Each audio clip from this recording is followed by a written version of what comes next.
What is up, Isaac? How are you doing, sir? I'm good, Ryan. How are you? Good, good. We are running just on time, and we have a special guest with us this week on the game chat. Should we introduce him? I mean, I think so. It seems like the appropriate thing to do. I feel like it's the right thing to do. This is Grant Lyon, comedian and also a board game designer, and he reviews board games on the side when he's not doing comedy, when he's not doing his thing. He's reviewing board games. So what's up, Grant? I appreciate you having me. Thank you. I will say it would be weird if you had me as a guest and never introduced me. Like, nah, we're going to keep him in the waiting room the whole time. He's just going to sit back there. Exactly. So we're coming off, April. It's April. We just passed April Fool's Day. And, I know on oneboardfamily.com, we run April Fool's jokes every year, just as articles or a little video or something. And it felt right to have a comedian on to celebrate April, Totally. I appreciate it. This is fun. Thanks for having me. Yeah, definitely. So before we get started on our topics and talk about games, why don't you tell us a little about how you got into board gaming? Like how did the world of comedy and board gaming come together for you? Well, I've loved both comedy and games for a long time. When I was a kid, I played Magic the Gathering, but then when I hit high school, I got into other things and that sort of stuff and didn't really play any games at all. And one of my friends, who is a really good comedian, started hosting game nights for comedians like 6 years ago in Los Angeles. And they were some game, classic modern games that are great, like code names or illustrations, things like that. And you get to that age where you're like, okay, I don't really just want to go drink at a bar anymore or whatever. And so I think board games are such a great transition for people that are like, oh, this is like structured hangouts with my friends. Yeah. I don't want to go spend money a bunch and things like that. So, I like many people, when you said board games, I was like, what do you mean, like Monopoly and Risk? Most people just don't know how big the world is beyond that. And so even just that little dip in the toe got my brain spinning, and then just started looking for more and more games and started going to some of the conventions and being like, oh boy, this is a thing. This is definitely a thing. That's awesome. Yeah. So I think it's appropriate that some of the games that you mentioned, we're actually going to be talking about party games with you tonight. We're going to be talking about our top 3 favorite party games, favorite party game memories, and a little bit of April Fool's mixed into the bunch for tonight's topics. So for sure. Okay, cool. So first off, we got to talk about April Fools. Growing up, the prank that I remember most when I was a kid. Do you guys remember the Simpsons episode where Bart plays the April Fool's prank on Homer? He takes a can of Duff, he takes a can of beer, and he goes down to the paint store and he has the thing shaken up. He brings the can of beer back and it's bubbling. It's like vibrating. He puts it into the fridge and he puts it right there in the center. He closes the refrigerator door. Homer walks up to it. He opens up the door. He goes, beer, snaps it open, and it blows up and puts Homer in the hospital. That was my, I wanted to see that in real life when I was a kid. So let's talk about April Fool's pranks. Do you have one from your childhood that you remember that you're like, man, that was a good one? Nothing that I was able to do effectively, right? None of the Home Alone type of instant damage type of things I would have liked to have done. I did manage to convince my younger sister to get up on a ladder to go onto our roof and then put the ladder away and leave her there. And Dad found her a couple hours later. That one was that was more getting in trouble than anything else. But the one I've always wanted to do, and I've just never had the heart to do it to somebody, is the candied onion, where you take the whole onion, peel it, and candy it so it looks like a candied apple, stick a stick right in it, and then hand it some, because they'll get that crunch, right? Oh, yeah. onion. I just don't know who in my life I want that angry at me to do that to. That's a good one. I haven't thought about that. One. Yeah, that's a solid one. Someone can't be too mad at you for doing that. Yeah. Depends on who it is. I like onions, so yeah, I don't know if I like onions that much, but yeah, yikes. So I will say I come from a family that likes doing pranks. Okay. But interestingly enough, we avoided doing April Fool's pranks because they were almost too predictable. Yeah, right? Nobody believed, like, we've tried to get each other with April Fool's things, but everybody is too on top of it. You know, everybody's like, nope, not today. I'm not believing that. Yeah. But I will tell you some of the best pranks that we've done as a family. I'll give you a couple of them. They weren't specifically April Fool's pranks, but they were solid pranks, and I feel like that fits the mood of what we're doing right now. Absolutely. One, when my brother was like 13, all he wanted was a skateboard. But I will tell you some of the best pranks that we've done as getting feedback. Yeah, weird. I've never had that happen before. That's interesting. Yeah. Sorry, everybody. But my dad, my brother had 4 months talked about wanting a skateboard for Christmas. It was like, it was the only thing he wanted. And my dad made this huge scavenger hunt, like literally probably 12 different clues, and they all rhymed, and they were all over the house, and it was like, here's your last gift. And it went to the final stop was the garage, and my brother was taking German in school, and it was a German to English dictionary. Oh, no. And my brother is like, he's a very much of like a sweetheart, like a people person. So you could see that he was like trying not to cry, but he was like, it's a really great gift, and I just really love it.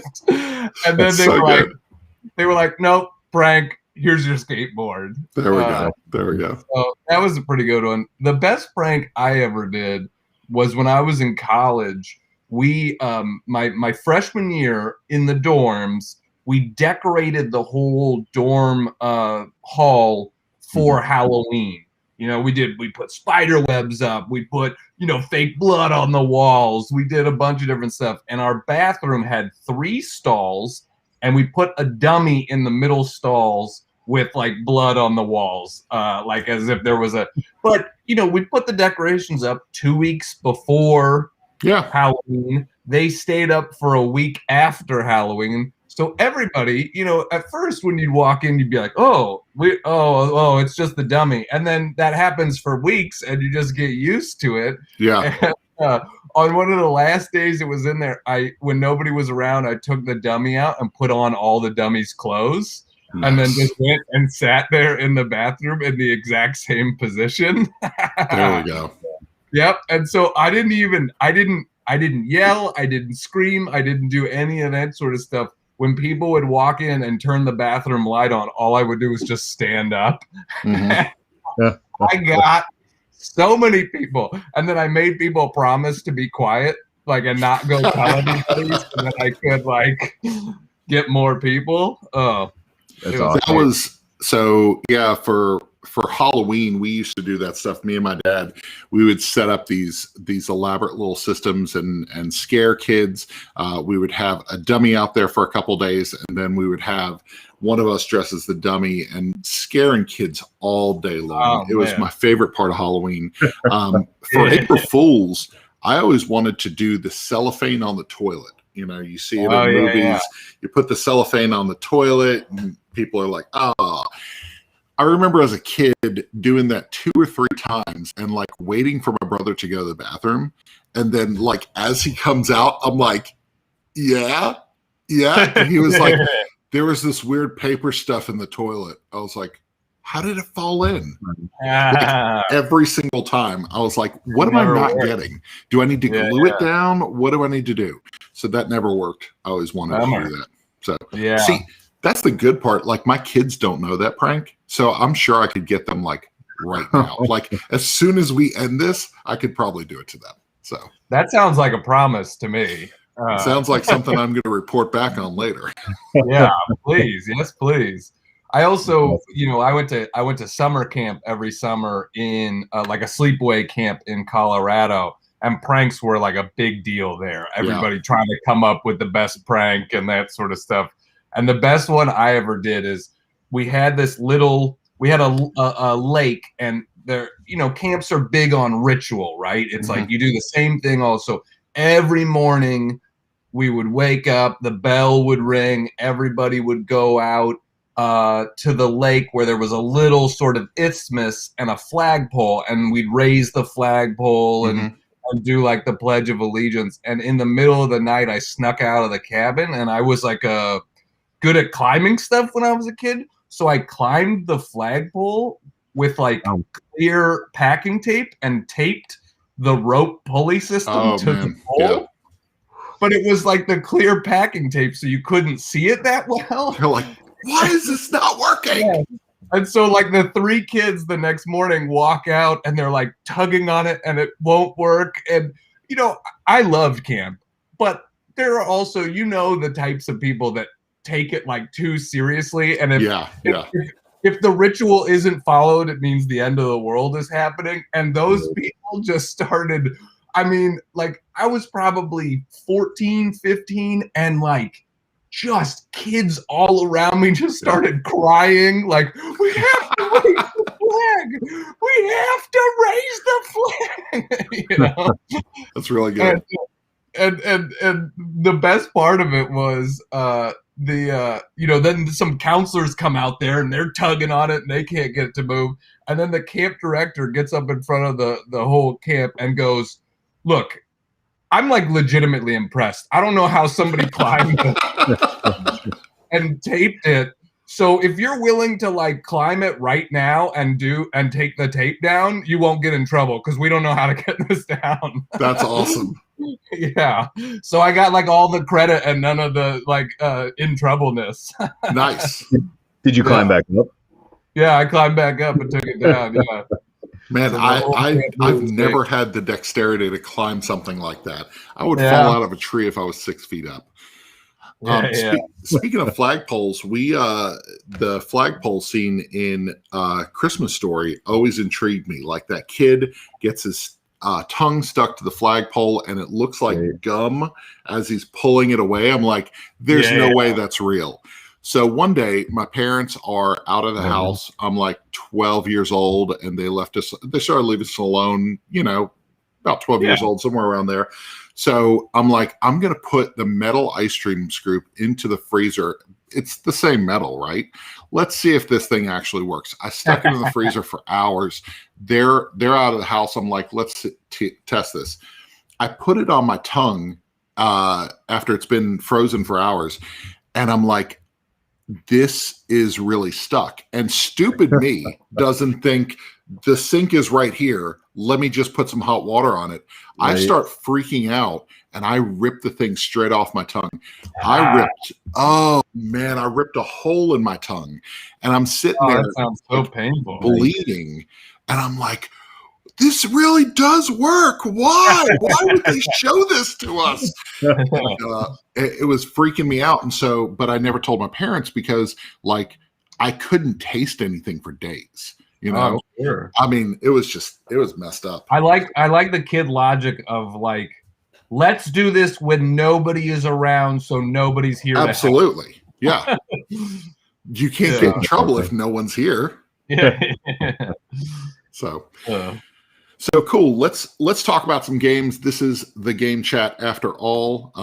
So we want to talk about party games, and we'll allude to the fact that you have actually designed a party game. We'll talk about that in a little bit. But what is one of your favorite memories from a party game, or maybe a party game that brings back some special memories for you? Well, one of my favorite memories from a party game is from Codenames. My family has a house up in the mountains, and so once a year, I'll get 4 or 5 friends, and we'll go up to the mountains and do like a board game weekend. and we were doing like a Codenames night one night where we were just playing. I mean, that's a game everybody knows. You can just kind of play back to back to back, play a bunch of rounds, and my team had won like 3 games in a row, right? We had, for whatever reason, and my buddy Dave was just getting so mad. He hadn't been the code giver yet. And he was like, man, when I get there, we're going to crush you. We're going to, just wait until I get it in control, right? Yeah. And so he comes out. He's finally the code giver, right? He's finally the guy. He gets to give the clues. And his clue was so bad, everybody was like, are you kidding me? I still remember his clue, 4-5, was great. GREAT. Oh, like generic words of all time. And in his brain, he was like, oh, I'm coming with a 5 out of the gate, and we're going to win this so easily. And his whole team was like, are you kidding me? That's amazing. I think they got 2 before they got 1 wrong. You know? That's great. That's great. Yeah. So, what about you, Isaac? Do you have a favorite code names, by the way? Favorite of the variety version? Oh, I think I like playing pictures and switching it up sometimes. But I think classic words is still my favorite. Pictures to me feels very hard to do anything more than a 3, and even a 3 is like, I feel pretty good when I hit a 3, and so the classic code names where it's like every once in a while you'll hit a 4 or something like that feels pretty great. Yeah. I love the classic. I love the picture. I got them up here on the shelf, the XXL versions. Oh yeah. Those are so good for the party setup. One of my favorite, I was just thinking about this because you said code names. The year code names came out, we're at Origins. I'm trying to remember if that was 16, 17, somewhere in there. It was like 16. And everybody's going nuts, right? Everybody, midnight games we're playing at all the big tables, playing code names. And what we did is we actually took board games, and people ended up doing this, and you saw this all over Facebook. But I remember we sat 20 or 25 board games on the table and played code names board games, trying to tie together all these different titles. Oh, that's cool. That's fun. It was about as meta geek game as it could be. Yeah, that's great. But great. One of my favorite games to watch played, not necessarily be a part of, because I feel like it's kind of a munchkin-y game where I get lobbed up on, but I think it's my medical background, is this guy. I don't know if you guys have seen this at all. I don't Organ know. Attack, yeah. Is hilarious. You get a section of organs, you get, I'm gallbladder and heart and kidney, and then people are attacking you. They're like, oh, I'm going to give the gallbladder gallstones, or I'm going to give you, cancer, your organ's dead. And you're like trying to attack other people's organs. So this is a game that comes down to, you hear people screaming, no, they killed my kidney. No, somebody took out my spleen. It's a fun game. We play with the kids and the adults and watching them. So this one, I always look forward to, even if I'm not playing it, kind of like doing one of these, like looking over to see, what kind of fun's going on the table. Nice. Ryan, yourself? Yeah, I was going to say Simpsons code names is one that I got Christmas before last, and so I love Simpsons, and Simpsons code names is a lot of fun, because even one of the things that I worried about is I'm a huge Simpsons fanatic. My wife isn't, and I was worried that, like, if we all play as a family or something, is it going to be where the knowledge beats something else? But actually, that's not true. Okay. There's so many things where Homer's on a skateboard, or Bart's on a skateboard, or they're carrying like equipment, gym equipment or something like that. There's so many other things to go off of, and kind of like pictures, it's kind of like the pictures and the words, you can actually flip them to whichever side you want to play. So we've actually played hybrid, where we play some words and some pictures and make it really difficult. So interesting. I haven't played it for that reason too, where I like The Simpsons a lot, but I didn't want to hamstring the group or whatever. So that's nice to hear. Yeah, I was surprised. We played a lot during the Christmas that I got it for as a gift. That Christmas we played it New Year's Eve. We had a New Year's Eve party that year. We had a ton of people playing it, and it didn't hinder the experience at all. Like there was me and another friend were huge Simpsons fanatics, so we knew everything. I mean, we were telling backstories of cards and all this stuff. And next thing you know, the other team is doing better than us. It was just they were going off of what was on the card. So there's a game called Off Your Rocker. I never hear about anybody playing it or talking about it. This one right here, this one is from Stratus Games. I don't even know if I own anything else from Stratus Games. I don't even know who they are. So there are these quirk cards. There are 200 quirk cards in here, and each one has 4 quirks on it. Okay, I think they're double-sided, but they're also there's 2 quirks on each. There's an A and a B. The point of this game is one person plays the therapist in the group, and the therapist has to walk out of the room, and the quirk card is drawn, and you look at it, and everybody agrees on one of the 2 quirks on the card. It'll be something like you have to pretend that you're in the Arctic ice fishing. Okay, let's say that's what it was.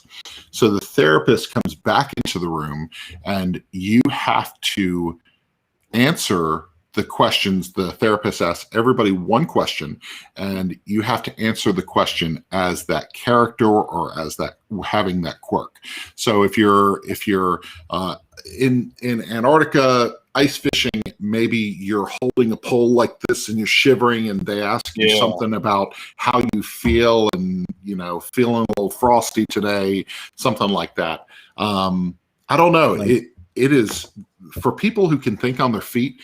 This is one of my favorite games, and there's so many memories tied to this where we played with college students, because we did a lot of things with college, doing college ministry and stuff like that years ago.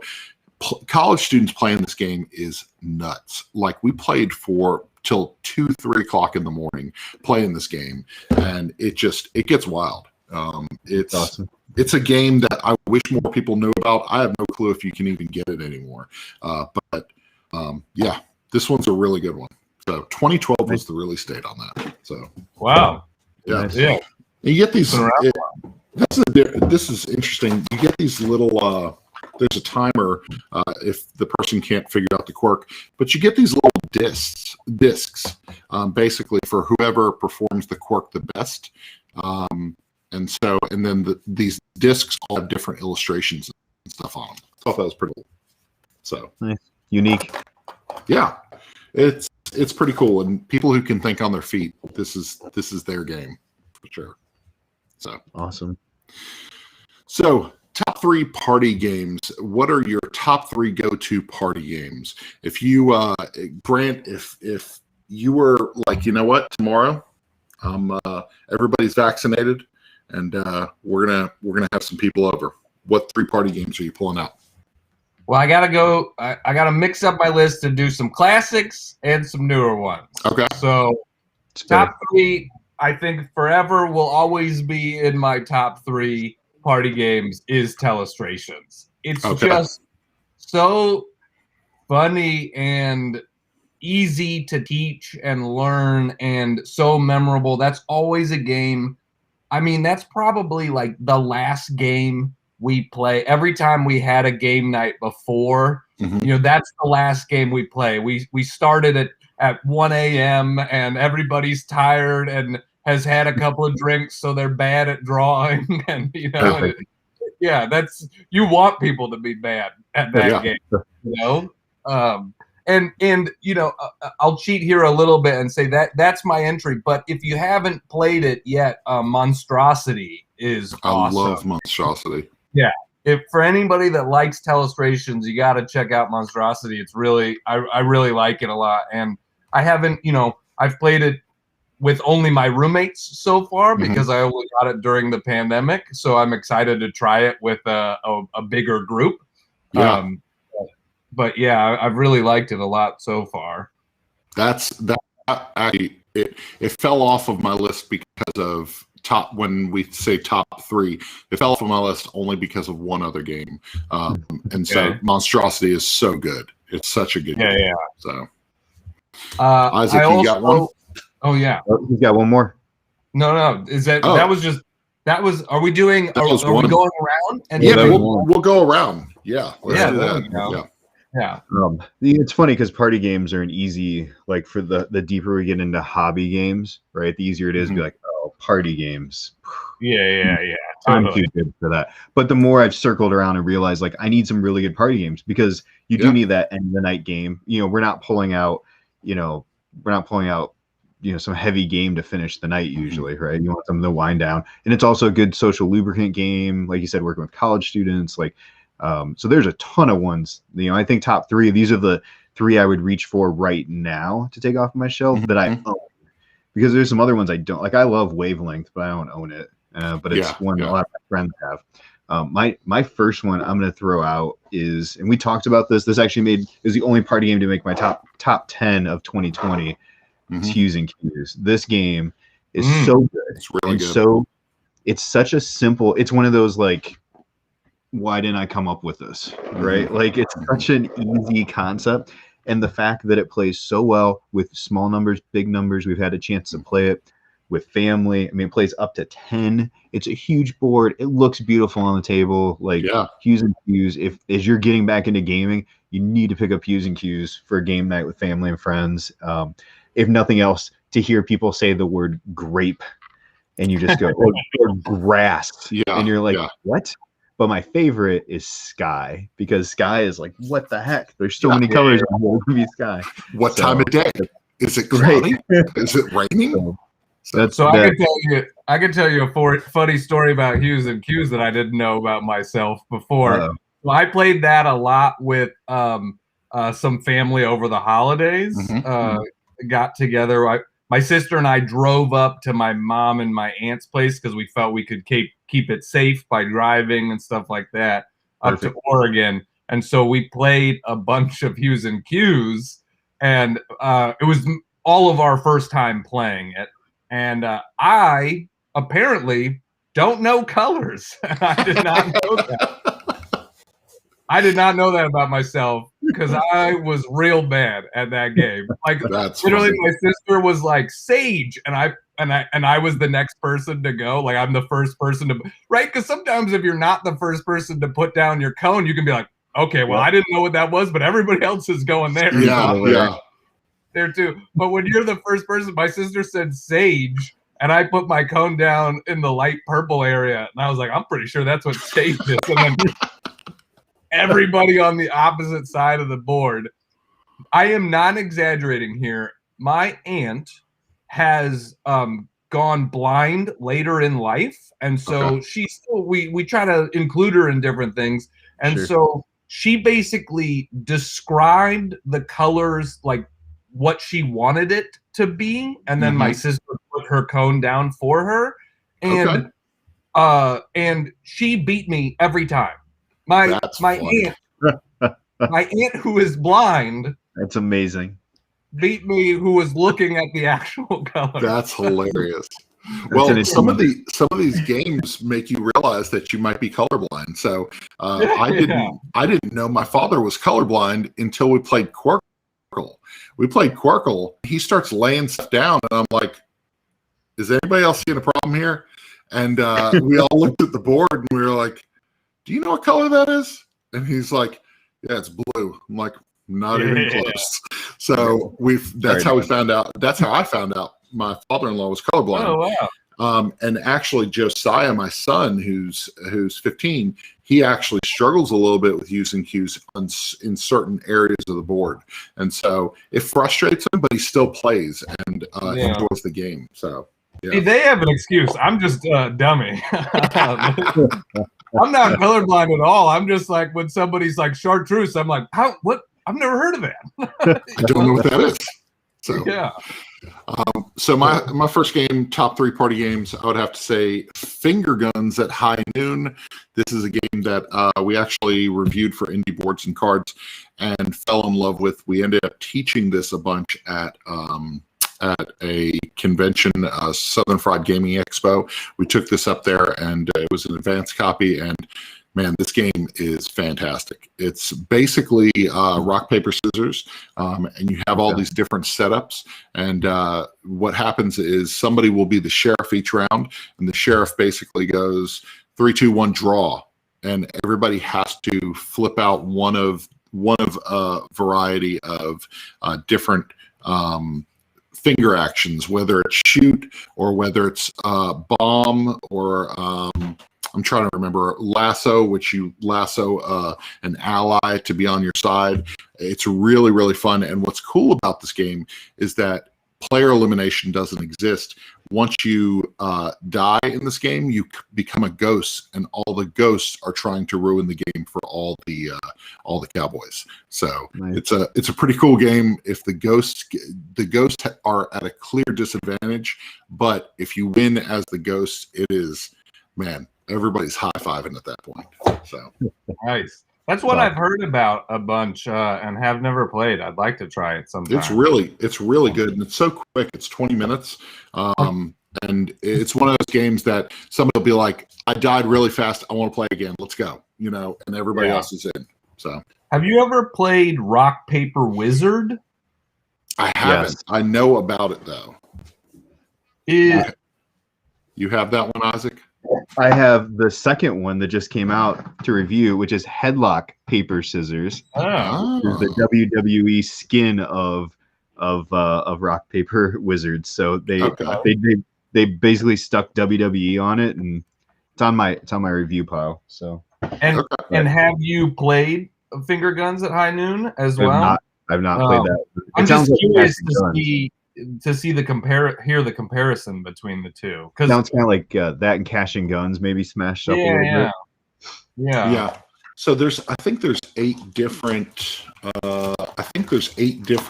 configurations, like as far as different things that you can throw. 1, 2, 3, 4, 5, 6. So there's 6 different things you can do. You can do a power shot, dynamite, lasso, shot, saloon, which is gaining health, and then posse move, which partners up with other players at the table. So you have 6 different ways. So it doesn't really get boring, because if you go after the same thing every time, they're just going to kill you. Yeah. Perfect. So Grant, what's number 2 for you? All right, number 2 was just mentioned. This was not. I'm not piggybacking. I had already had Wavelength. Yeah, I love Wavelength. I've been playing it a lot. It's one of those games that you can play with anybody, family, friends, adults, younger people. And, I think one of the best things that party games do is spark debate, right? When people get invested, and I think Wavelength does that super well, where, somebody does something and they had it like, I remember the last time I played it, it was like really important person to not very important person, and the scale was on the marker was on the really important person side, but not all the way, but it was pretty far. And so in my head, I said James Madison, right? Who is the guy, founding father, who wrote the Constitution, where I'm like, yeah, that's really important. But he's not George Washington or Abraham Lincoln. I would have maybe put those people for all the way over. And then these guys picked it right in the middle. And I was like, are you kidding me? The guy that wrote the conversation, you think is the Constitution is an average person? You put the guy who wrote the Constitution in the middle. And they were like, yeah, man, he wasn't that important. He's fine. Then you spend 3 minutes just debating each other on where they should fall on that scale. I love that about the game. I can see you having your phone up, reading off of Wikipedia. Did you know that he did this? Yeah. Did you know that? So, really exactly. Good. So I love that about Wavelength. That's cool. Yeah, Wavelength is one that we have not played yet, but it's on our Amazon wish list. It's one of a couple games that I'm like, one day I will own it. Yeah. We played it once with kind of a mixed adults and children. I think one of the questions was sexiest Pokemon, That was one of the ones in there. And I remember the question came up in one of the preteens was just like, I don't know what to pick, and I can't remember. It was more just the shock of like, what do I do with this? So Yeah. But yeah, lots of debate for sure. If you're in the comments right now, we want to know the sexiest Pokemon. So just drop it in the comments. We'll throw it on the screen. So preferably like a party game you enjoy maybe is a better comment. But yeah, if Bob's out there, he may have an answer for both. So absolutely. So my second. So again, these were like grab them now. Grandpa Beck's games make some of the best games. Like one of those found them. They found us on Instagram, sent us Skull King, which I almost included. Skull King is an amazing game, but for party game, and I didn't want to pick between. I'm using them both because they're the same game, right? Yeah. Cover Your Kingdom, Cover Your Assets. I kind of like Cover Your Assets a little more. Sorry, Jeff Beck, but this one is hilarious. Yeah, this one is just downright evil, and then how aggressive you can get. And I mean, it plays up to 6 for both of them. So not huge group games, but for like fun around the table, I will play that all day and watch people lose their minds when their stuff gets taken, destroyed, moved around. And the puns in Cover Your Kingdom are great. Like they're just both top notch games. Yeah, that's cool. So a friend of ours got Cover Your Kingdom for around Thanksgiving this year. They played a ton with their family and they loved it. He messaged me and was like, "Game is fantastic." I was like, "That's awesome." So yeah, it's so much fun. I don't know what that is. Peekaboo, Pikachu. Sexiest Pokemon. There we go. So sexiest Pokemon. There you go. So just to jump on the Grandpa Beck's bandwagon too. I think they're one of the best companies. If someone's like just thinking about getting into games, right? It's like, this is a great place to start. Get a couple of their games because a lot of their games feel similar to a classic card game that you've played, but they have a twist to them and that sort of thing. So I think they're a great. I like them a lot. I like their games a lot. Absolutely, 100% agree. Yep. So number 2, Sacred Rights. I talked about this, I think, on our very first show of the Game Chat. Sacred Rights. You are all. Have you ever played Chameleon? Yes, I considered that one for the list. It didn't ultimately make my list, but I love Chameleon. Okay. So this is similar to Chameleon, but you're in a cult.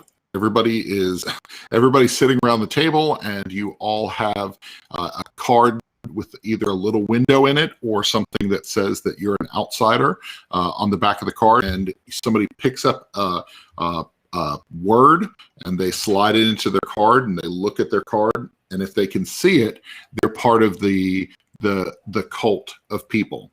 If they can't see it, it just says outsider. You have no clue what the word is. And so this card makes its way around the table, and everybody picks up these wooden tiles. I love the components of the game. Everything's wooden and cardboard. I love it. You pick up these wooden tiles, and you have to read off. It'll say something like color. What is it? The sacred color. I can't remember the verbiage anyway, but you say something along the lines of you have to give a clue about the word that you saw. The people at the table who are outsiders, they're just making it up as they go along. They're just trying to fit in with the rest of the cult. And at the end, you find out who the cult members are, and you gain extra points if you can pick them out of the people at the table. It's a really, really fun game. It gets absolutely ridiculous with some verbiage and the way that you have to go about each round. Story Machine Games. This was one that we got at the end of 2020, and we played it all through Christmas and the beginning of the year, and fortunately it didn't make our top 10, but it would have been right outside of it. It is a really fun game. That's one I need to check out. That sounds really fun. Yeah, nice. It's good. You can play. We played at lowest count 4, which is fine, but when we played it at 8 one time, it was a blast. So yeah, nice. All right, circling back to last one. Yep. It's always hard to pick. I'm gonna give a couple of honorable mentions out there, Okay. just games that I love. Just one. If you 16 want to play, honorable mentions. yep, yeah. No, I promise I won't do too many, but like just one. If you want to play a family party game, to me, I'm like, there's not much better of a family party game than just because right, like my family doesn't really want to beat each other. Hey, this is a great. We all get to be on the same team. Like I think that's about the best family party game there is. Cash and Guns was mentioned earlier. That's still one of my classics that I come back to all the time. I really love it. But my number one, I'm going with a game. Partly, I'm going with this one because I think it's underrated and needs to get a little more attention. And the other reason I'm going with it is because, to me, the reason you play a party game is social interaction. That is right. I love a thinky, quiet game as well. But if I'm going to play a party game, I'm playing it because I want to like hang out with my friends and be social. Yeah. And one of the best games for social interaction is Dead Last. This is from. I've played that. Have you? Yeah. Yeah. They're colored cards, right? Yep. Is Everybody's. that right? Okay. Yes, that is right. So it's from Smirk and Dagger Games. And part of the reason I also like it, plays 12 and it plays 12 well.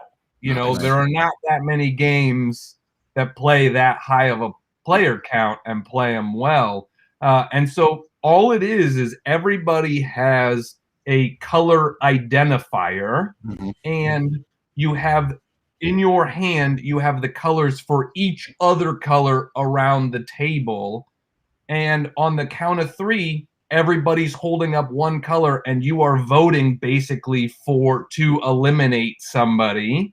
And anybody who votes in the majority is still alive. So, Nice. it really encourages like all of this underhanded backstab. Like somebody is like, oh, I got to go to the bathroom, and then is texting 4 people while they're in the bathroom. Vote for orange this time. Let's all do, and you're holding your card up below the table, trying to capture somebody's attention across and then you're like, oh, I haven't made eye contact with anybody. Are they voting for me? Is everybody voting for me? Oh no. That's great.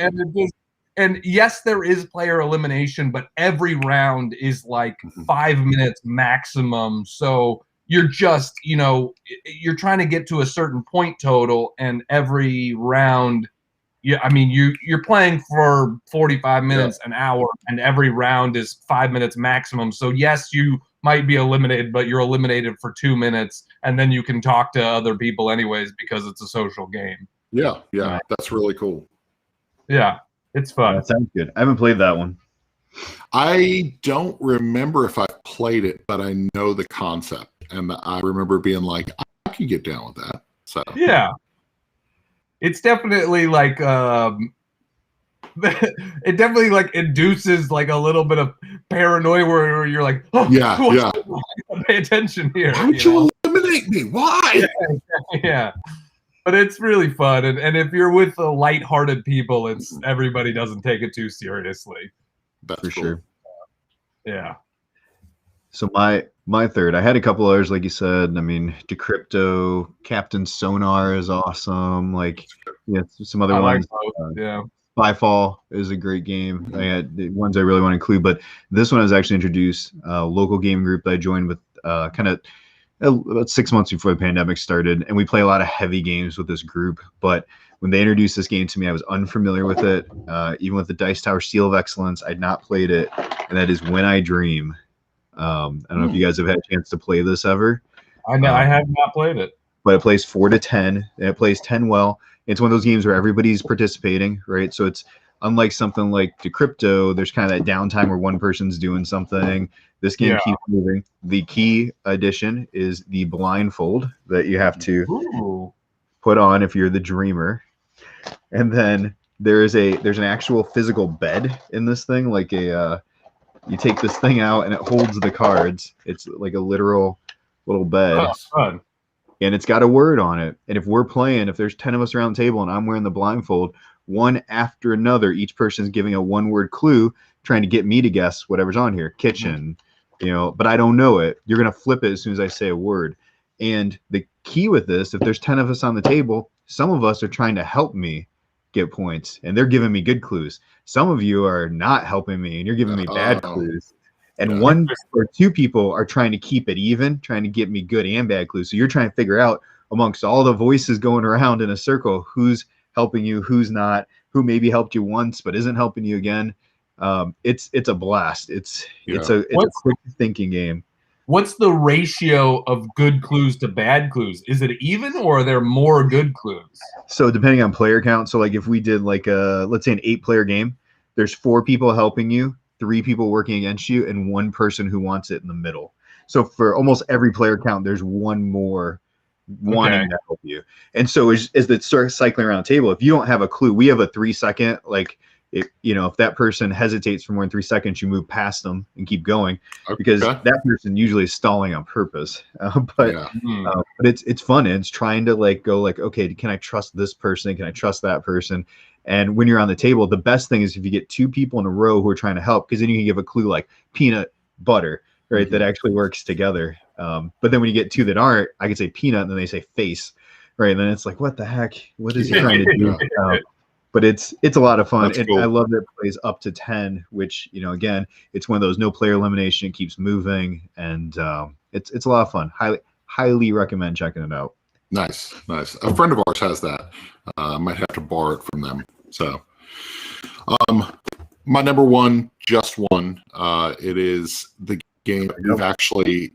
My father and my father-in-law do not play games. They aren't big fans of games, but both of them have received this as gifts because they loved it so much. It's the one game that we can say anybody for just one, and every single time people will show up at the table, and we'll have the full player count at the table. So this has become.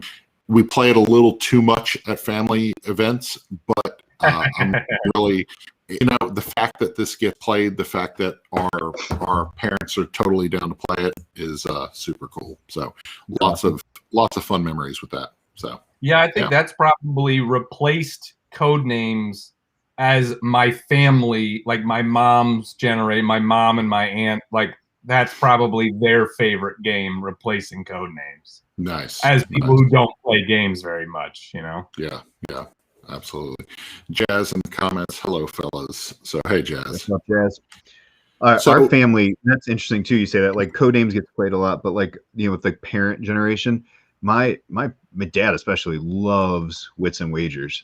Like, that's, you got the big Vegas mat, and he loves the trivia, and I recently introduced him. I kickstarted the Ken Jennings one, the trivia game. It's that Half Truth, yeah, Half Truth, and that one's another fun. Like it's trivia, but it's not Trivial Pursuit, right? There's still a way you can try and reason through and double down. Yeah, we didn't really mention trivia games. I don't think those are usually like the hot thing, but Wits and Wagers is just like I can put that on the table, and anybody loves that. Yeah, I agree. I like Wits and Wagers a lot, and that is probably the first game my dad bought for himself and his own house after playing games with me. That's awesome. Nice. Yeah. That's really cool. So we've come to the point in the show where, Grant, let's shamelessly plug your game. So hey, thank you. Yeah, so Curmudgeon is the name of your game. Why don't you tell us about what it is and how this game came about? Yeah, so obviously being a comedian and being somebody that likes making people laugh and being social, designing a party game made sense for me. I stayed in my lane. And so Curmudgeon is a game of silly insults. The best way I can describe it is it's sort of like Mad Libs for ridiculous insults. You are, the focus is supposed to be on the silly, the ridiculous, and not on like the mean. And the way the game works is everybody will have some life cards in front of them, and those are the aspects of a life that are open to being insulted. So I'm not just sitting here and insulting you. I'm insulting your scooter or your hamster or your spouse or your grandma or whatever the card says to insult.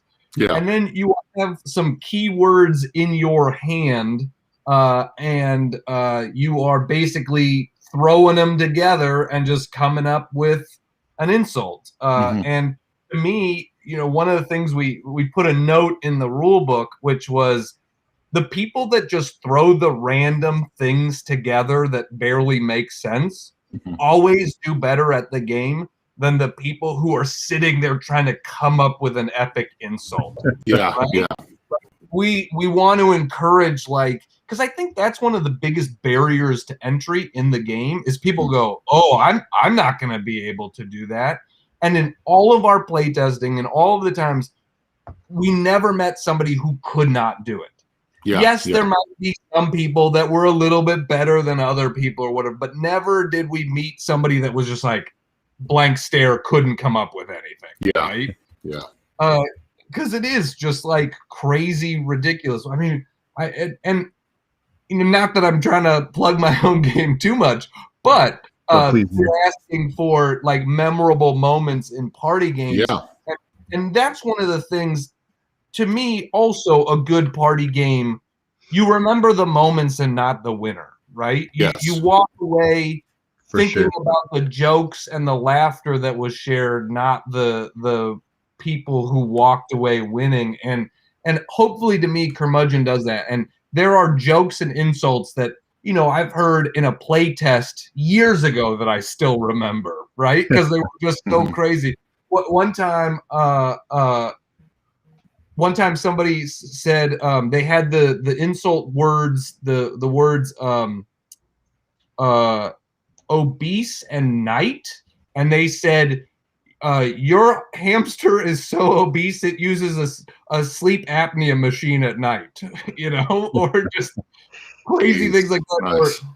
I remember one time somebody had had bird in front of them, and their insult word just said face, and in all like earnestness and all seriousness, they just leaned forward and they went, "Your bird's face looks like a bird." It's just so like dumb and silly. It made everybody laugh. Yeah. That's really cool. Yeah, I love the old man's face. You have a copy of it right there, Isaac. I love the old man's face on the front of the box of Curmudgeon. There we go. So thank you. Modeled after anybody? Nope, that was nope. That we just had originally we were thinking about putting like character standees sort of in the game, and I think we just didn't need them. It didn't. We found through playtesting and stuff like that we didn't need them, but we had hired an artist to do like 10 different characters for standees, and so that was actually one of the characters where we were like, nice. "Oh, this is just a super cool. We like this character a lot, and the face is striking." That was one of the things, just where you talk about going through a publisher versus self-publishing or whatever. We published it through 25th Century Games, and I'm very grateful for their contributions. Chad over there is great and knows his stuff. And one of the best things he did, I think, was change the box art. Actually, here I'll grab the old prototypes right here. Yeah. I love seeing like original stuff. Like I love the behind. We got to scoop, Isaac. You got to be behind the scenes scoop. Because man, boy, did the box get better, with his suggestions. And that was one of the things he was like, your box is too busy. I want to like just push in on one character. So here was the first prototype where you could see just all of these different characters, all like, there's no real like rhyme or reason to any of it. And then our second prototype got better. There's the second one where you're like, okay, this is more interesting than the other one, and not quite as busy, but then, hold up that other box, and I think it's way more striking on a shelf than for sure. that is, That catches your eye quick. Yeah, much more so, and that was Chad really pushing for that. That's awesome. That's really awesome. We do love our 25th century games. Yeah. 25th century games. If you check the comments and the show notes when we finish, you'll be able to check it out. 25thcenturygames.com. Look in their web store. Look up Curmudgeon. It's going to be a great game for when people getting back together, getting back around the game table and playing their party games. This is one you want. I know that's one of the hardest things, right? Is releasing a game that plays great at 4 or 5 people during a pandemic is not ideal. And that's the thing. I mean, I feel like there have been some great ones with Monstrosity. You had Sacred Rites came out at the end of the year. Yeah. Curmudgeon came out last year. Hues and Cues came out last year. I mean, the number of great party games that came out last year, it's just so sad. But the good part is now we have the supply of games so that when we all get together and things are a little safer, we're going to have a lot of time. So, which we're all excited about. So we finish out the show every week with every time we get together with what are we playing. So Isaac, you want to go first with what you're playing right now? I can. I actually, as I've said in the past, I'm lucky to have some other guys that we've all been vaccinated, so we've got a chance to play some games together. I had a chance to play Anachrony a couple weeks ago, or a week ago. Heavy game, but I loved it. I loved the pieces. I loved the movement. Just a really, really fun game. It was one of those ones that, like, you sat down and 5 hours later after learning it and playing it, you're like, I could probably do that for another 4 hours. But yeah, it was a good, fun, heavy game. One of the lighter ones I've been playing with family, actually, that I really enjoy is from Renegade. They sent this one out to review, is World's Fair 1893. Redone, remastered. I think this originally came out in, I want to say it was 2016. And so new art, new stuff with it. It's great. It's simple. It's like a 20-minute game. You're placing cubes. You're trying to move this ticker around the wheel to end the round. Have either of you played the original version of it? No, it's been on my list for a long time and never have. Yeah, it was a lot of fun. I think my sister-in-law owns it. I think so. I gotta check with her because now I want to play it again.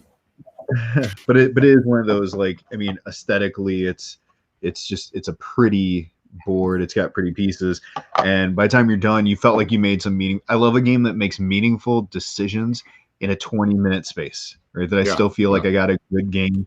We talked about before, a lot of the pencil first games are similar like that, right? Meaningful decisions in quick spaces. So looks like Jazz is agreeing with me. I saw you threw it up there in Anachrony. It is. Yeah.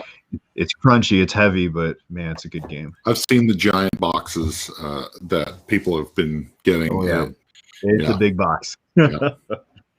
Grant, what you been playing? I've been playing a lot of After the Empire recently from Gray Fox Games. Just came out. It's a worker placement tower defense game. And it's one of those games. It's right on the edge of. It's literally like right on the edge of too much for me. But it's one of the more because I'm like a medium weight gamer. That's where I'm at. Like I don't, you give me like a 3 BGG ranking, complexity ranking, like that's where I'm at, and I'm not going over very much. I want to be able to play it in 2 hours, and I don't have patience for much longer than that. And After the Empire hits that sweet spot of like being about a 3, where there's a lot of decisions to make, but it still isn't too overwhelming. But I do like that I played it, 4 or 5 times, and I think my score has gone up every time, where you're sort of unlocking the strategy every time you play. You're like, oh, okay, I know now. Like, yeah, I focused on that, but let me do that. But I also need to mix in a couple buying some of these cards at the right time and that sort of stuff. And then, just tower defense in general is super fun. And, right. I am somebody that needs a little bit of luck in my game. You know, I know some gamers like we want a Euro where there's like I can think through every single thing, and to me, I want to be able to think through most things, but I need some luck element to like keep it exciting and keep me invested when there's no luck at all. Like like Raiders of Scythia or a game like that to me is great, where it's like there's a lot of thinking. It's mostly worker placement, but there is dice rolling occasionally. Champions of Midgard, one of my favorite games of all time. There are plenty of ways to mitigate the luck, but there is going to be a little bit of luck in dice rolling. And after the Empire does that pretty well, because you can do all this stuff to upgrade your castle, but there are invader cards, and they're face down, and then you'll flip them over, and you don't know which way the invaders are coming from until you flip them over and get attacked. And so, there's every once in a while where you're like, I flip them over, and all three of these cards are coming from the east, and now I'm getting hit by 17 points from one direction. Yeah. And I'm getting sacked. My castle's getting sacked. That's awesome. Cool. Yeah, very it's cool. fun. I've been playing. We're checking out the game King of 12. This is Lucky Duck Games. This is going to be coming out in the middle of the month or end of the month. This month in April. King of 12 is really, really good. We haven't even explored every single card in the box. You're basically, I think it's 7 cards you have, or 6 cards. 7, I think. It plays a little bit like Love Letter, where everybody's playing. Well, no, I can't say that. It plays a little bit like Campy Creatures, where everybody's playing a card simultaneously, but there's so many canceling out things in this game, which is really intriguing. If you have matching cards, they cancel out. If you have matching scores, that card that's played, that's canceled out, and so you're getting 1 and 2 points if you win the round, and then you play through the hand and until you have 1 card left. The game is really cool. It plays real smooth. The artwork's beautiful. It comes with these really cool, like frosted blue die, that 12-sided die, and so it's a really cool game. I really like it a lot. The kids have really enjoyed it, but it feels like almost like an advanced Love Letter to me. Something that you can take with you and play, and people can jump in and jump out in 20-30 minutes. So, and then we were speaking about party games. We need to get this one to the table. We got a Christmas Nope for President. This is Hasbro Games.